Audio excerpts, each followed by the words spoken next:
Welcome to Nova School of Business and Economics. My name is John, and I'm going to guide you through the bidding platform and the bidding process and show you step by step how to enroll in elective courses for the coming semester. The BIDeo 1. Here's the platform. All master students at Nova SPE enroll in their elective courses through a bidding system. This guarantees that the process is fair and efficient. And if you follow the steps you see in these videos, you shouldn't have any problems. So, let's get started. You need to turn your computer on and look at the welcome email that you got from the master's office. It has your login credentials and the link to the bidding platform. Just click on the link and it will take you directly to the platform.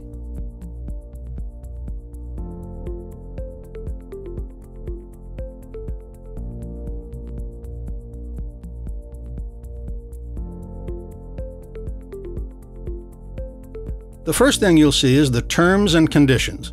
You should read that information, put a check in the box on the left that says, "I have read and accept these terms and conditions," and then click on Continue.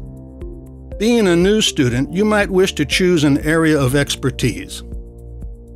You should choose one only if you already know for certain that you want an area of expertise, and you are sure of what area you want. I'm going to recommend that you wait and choose your area of expertise later. In fact, you don't need to choose any area of expertise if you don't want to, and some students don't. If you choose now, it will change the way your courses appear on the screen later on in the bidding process. But it does not improve your chances to get enrolled in any class or make any real change at all.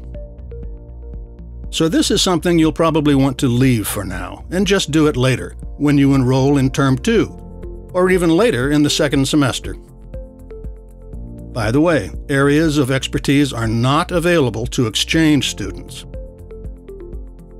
Now here is something that I'm going to say to you over and over. Every time you make changes, don't forget to save. If you forget to save, you lose the information you put in. And you gotta go back and do it all again. Up at the top here, you see a bunch of tabs. Here's the bidding tab, but we'll come back to the bidding process and how it all works later in video 2. For right now, let's just cruise around through the other tabs and see what they are. And let's start with curriculum. You're a new student, so you're going to find this area empty, except for the mandatory courses in your program. When you come back to the platform here after you've taken some courses, you'll find a record of what you've done. Let's move on to unavailability. This section is for those of you who might have a regularly occurring activity of some sort that conflicts with normal class time. Here you can indicate those restricted times when you cannot take classes, up to a maximum of 3 hours every week per term. For example, let's say that you have a guitar lesson every Tuesday morning from 9 o'clock to 12. First, select the term up here in the corner, T1 in this case. You just indicate the time like this, hours and minutes separately.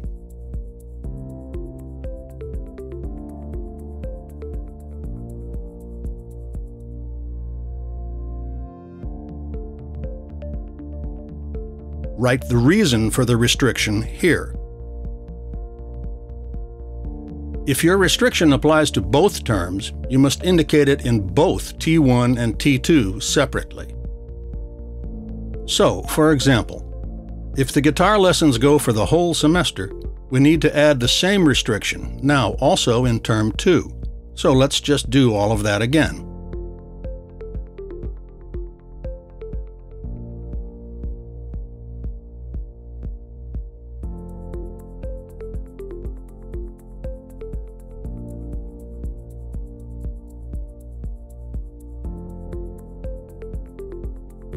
And save.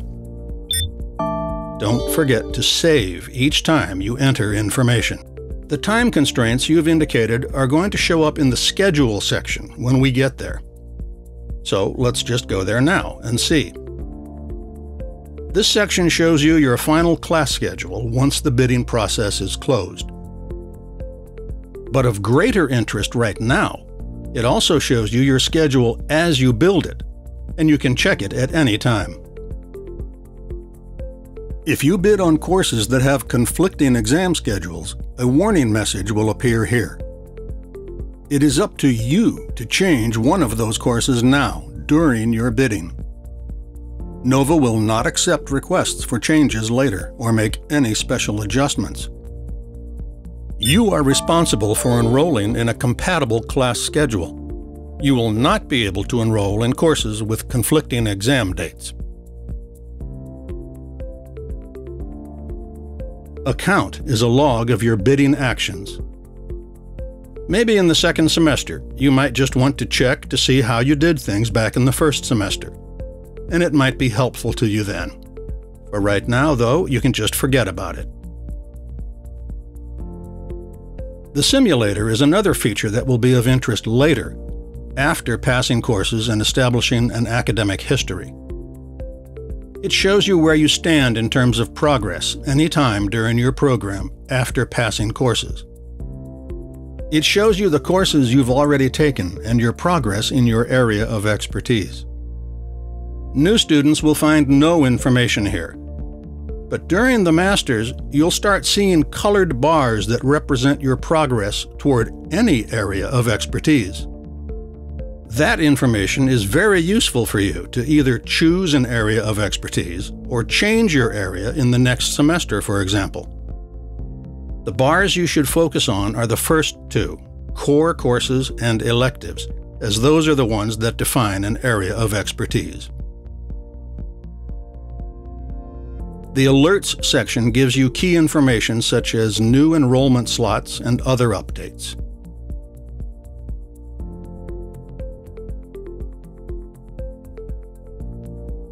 Don't forget that you can always go to the Help menu for more information on the enrollment process.